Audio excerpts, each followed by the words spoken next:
Welcome to our show, Hong Kong Brief. Today, we're diving into the exciting world of construction safety in Hong Kong, where drones and robots are set to revolutionize worksite safety and reduce fatalities. The Labor Department is stepping up its game, using technology to ensure that fewer lives are lost in the industry, even as the proptech market grows. In entertainment news, we have a fantastic lineup of movies and TV shows for you to check out this weekend. Whether you're in the mood for a heartwarming dog movie, a controversial biopic about Donald Trump, or some captivating K-dramas, there's something for everyone to enjoy. Grab your popcorn and get ready for a cinematic treat. Lastly, we'll touch on Hong Kong's Financial Secretary Paul Chan's optimistic outlook on the city's ability to tackle global economic challenges. With rising geopolitical tensions and trade fragmentation, Chan emphasizes the importance of maintaining strong ties with traditional markets while exploring new opportunities. It's a testament to Hong Kong's resilience and strategic positioning in the global economy. Please stay tuned for more detailed coverage. South China Morning Post highlights the urgent need for the integration of drones and robots in construction sites to mitigate worksite fatalities. The Labor Department of Hong Kong is considering the use of drones for evidence collection and law enforcement, emphasizing their potential to assess risks before construction begins. Despite a decrease in accident rates over the last decade, the annual fatality count remains alarmingly high at around 20. Experts like Dr. Poon Sun Hwa advocate for the development and deployment of robots to take over hazardous tasks, aiming to further improve safety and reduce human exposure to danger. In the realm of property technology, the South China Morning Post reports on the booming proptech market, which is projected to grow significantly in the coming years. Hong Kong's property developers are increasingly investing in proptech solutions to enhance operational efficiency and sustainability. The integration of data from various systems allows landlords and tenants to implement energy-saving measures and optimize building maintenance. A notable example is Hong Kong Land, which has saved over 1,350,000 kilowatt-hours of energy through these initiatives. The collaboration between landlords and tenants is vital in achieving green building certifications and meeting the city's ambitious carbon reduction goals by 2030. In another article, the South China Morning Post discusses the economic challenges posed by Donald Trump's presidency, particularly the potential for tariffs that could affect global trade.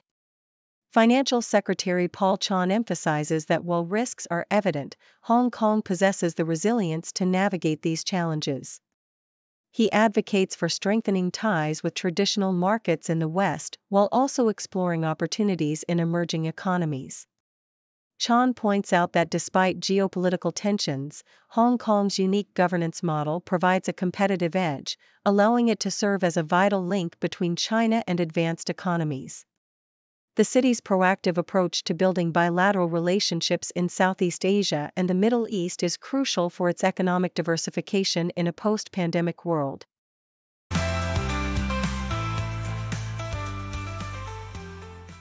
South China Morning Post reports that Hong Kong authorities are actively seeking support from major local, Chinese, and international firms for the ambitious Northern Metropolis project, a mega-development aimed at transforming 30,000 hectares of land near the city's border into a thriving economic and housing hub. Following a call from Xiao Baolong, Beijing's top official overseeing Hong Kong affairs, business leaders are being urged to recognize their responsibilities and take concrete actions in backing this long-term initiative. On a significant promotional event scheduled for Friday, business representatives will tour key sites within the Northern Metropolis, including a cross-border innovation zone, and participate in a signing ceremony to pledge their support. The project is expected to create around 900,000 flats and 634,000 job opportunities, significantly impacting the region's economy. South China Morning Post also highlights the recent decline in Hong Kong stocks, which fell 1.2% after experiencing their largest gain in 5 weeks. Investors are seeking new catalysts to reverse the downward trend, as the Hang Seng Index struggles to recover from a slump that has seen it drop 16% since October. The report notes that various sectors are affected, with notable declines in shares of car dealers and electric vehicle manufacturers. The anticipated annual Economic Work Conference next month is expected to set the stage for major policies that could influence market sentiment, but uncertainty remains, particularly with the upcoming U.S. presidential election potentially impacting interest rates and the overall property market. South China Morning Post features insights from Gu Jun, co-chair of Toujui Holding, who emphasized the transformative role of China's unicorns in driving productivity and innovation across Asia during the Smart Nation Expo 2024. With 523 unicorns in China, these high-growth firms are seen as crucial indicators of innovation strength and local economic growth. Gu discussed the concept of the second curve of growth, advocating for a shift from capital-driven expansion to a resource-driven model that emphasizes strategic partnerships and diversification. He also highlighted Malaysia's strategic position as a gateway to Southeast Asia, encouraging Chinese businesses to leverage the region's potential for growth. In his closing remarks, Gu urged Hong Kong businesses to embrace innovation and adapt to emerging technologies, such as AI, to seize new opportunities in a rapidly evolving market landscape.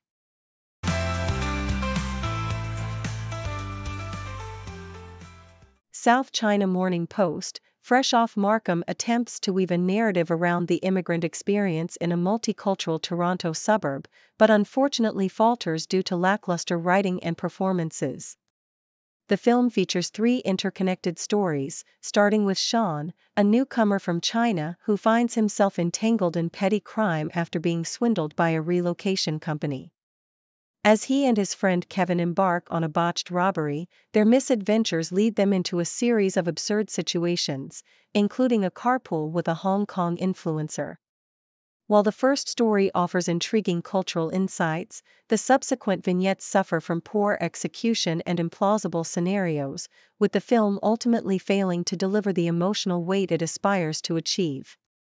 Despite its slick production and portrayal of a vibrant community, Fresh Off Markham leaves audiences frustrated, as it squanders its potential in a chaotic and unconvincing narrative. Nikkei Asia. In a strategic move to capitalize on the booming e-commerce market between China and Southeast Asia, Teleport, a Malaysian air cargo operator, is expanding its operations by establishing a presence in Shenzhen. The company's CEO, Pete Charon-Wongsak, emphasizes the importance of local partnerships to enhance delivery efficiency, with the goal of achieving next-day delivery for parcels. With the e-commerce sector in Southeast Asia projected to grow significantly, Teleport aims to tap into this potential by collaborating with various logistics and e-commerce partners in China. The company has already seen a surge in parcel volume, highlighting the increasing demand for cross-border shipping. However, challenges remain, including geopolitical tensions and fluctuating demand, prompting Teleport to maintain operational flexibility and transparency to build client trust. South China Morning Post. To attract and retain top talent, Hong Kong has broadened the eligibility criteria for its Top Talent Pass scheme, now including a wider array of prestigious universities. While this initiative opens doors for many graduates, the city must also address the social and cultural challenges that newcomers, particularly from mainland China, may face. Language barriers and differing work expectations could hinder their integration into Hong Kong's job market. The article highlights the need for comprehensive support systems, such as immigrant learning centers and industry-specific guidance, to assist these professionals in acclimating to their new environment. By fostering an inclusive atmosphere and providing practical resources, Hong Kong can better harness the potential of incoming talent, ultimately benefiting its economy and community.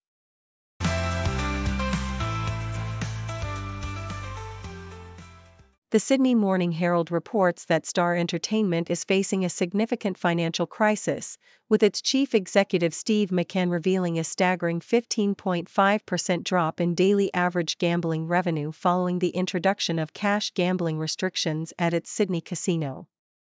The company is grappling with a critical liquidity situation, experiencing a monthly cash flow deficit and posting an underlying loss of $27 million for the first 4 months of fiscal 2025. The board and executive team are focused on stabilizing the business while navigating the challenges of regulatory compliance and the fallout from past scandals, including a damning cultural probe that deemed the company unsuitable to hold a casino license. With the flagship Star Sydney Casino's license suspended and rising operational costs, the future of Star Entertainment hangs in the balance as it seeks funding amidst a deteriorating revenue stream. According to the South China Morning Post, Hong Kong's Ocean Park has reported a deficit of 71.6 million Hong Kong dollars for the financial year ending June 30, a stark contrast to the previous year's surplus of 118.5 million Hong Kong dollars. This downturn is attributed to the absence of a significant government grant that had bolstered the park's finances in the prior year. Despite this financial setback, the park is leveraging its popular giant pandas to attract visitors and boost revenue, launching a variety of panda-themed activities and merchandise. The park saw a remarkable 33% increase in visitors compared to the previous year, with revenue jumping 41% to 1.18 billion Hong Kong dollars, driven by a surge in admission income.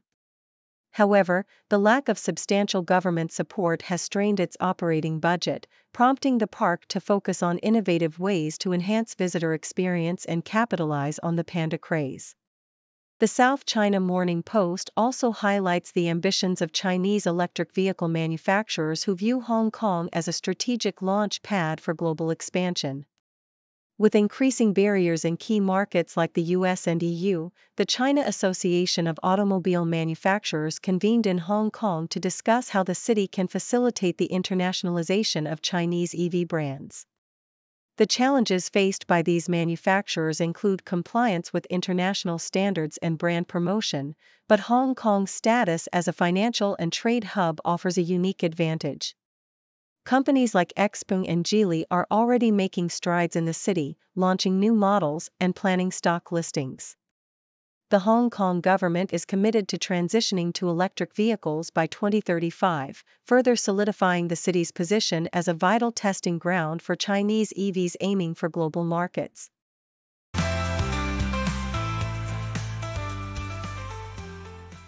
South China Morning Post highlights the luxurious culinary experience at the St. Regis Bali Resort, part of Marriott's luxury group dining series. The event showcased an array of gourmet dining options, including fresh ingredient workshops, fine dining chef dinners, and a beachside barbecue featuring local seafood.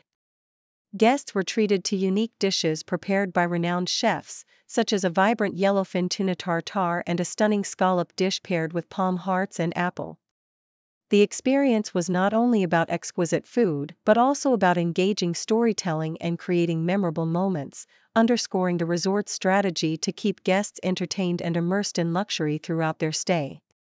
In another article, South China Morning Post delves into the life of Colleen Rooney, who has become a prominent figure in her own right, often overshadowing her footballer husband, Wayne Rooney.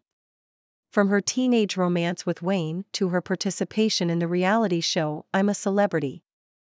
Get Me Out of Here, Colleen has navigated the challenges of public scrutiny and personal trials.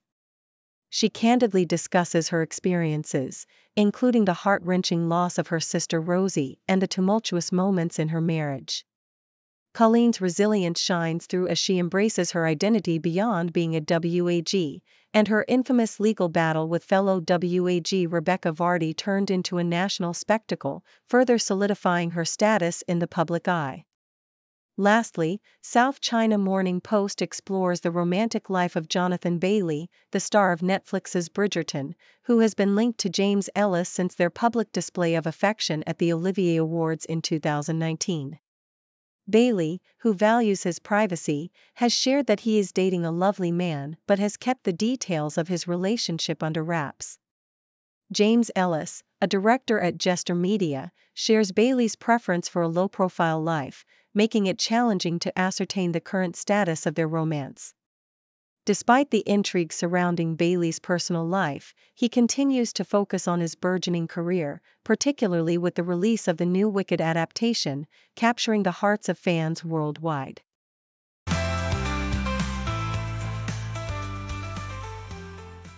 Thank you for tuning in.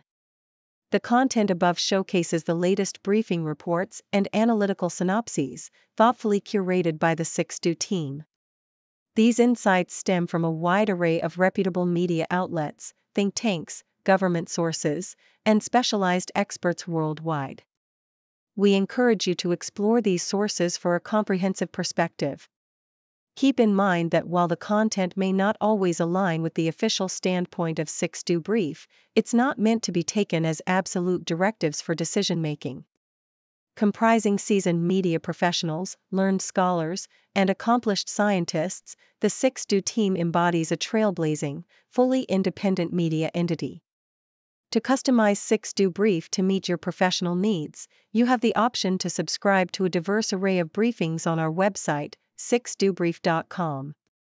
Regardless of your location, you can conveniently receive 6Do Brief via email. Turn the lights on screen. What's the latest scene? Just you and me, laugh and disagree. On the couch we sit, talk about the hits, news and bits, chat through all the fits. 6-degree chats. Gotta talk about that. Like crazy chat. Share where we're at. From weather change to the world's big stage, everything's fair game under our spotlight's flame. Grab a coffee quick, get your hot takes thick. We're here to mix and pick, every topic's our flick. 6-degree chat.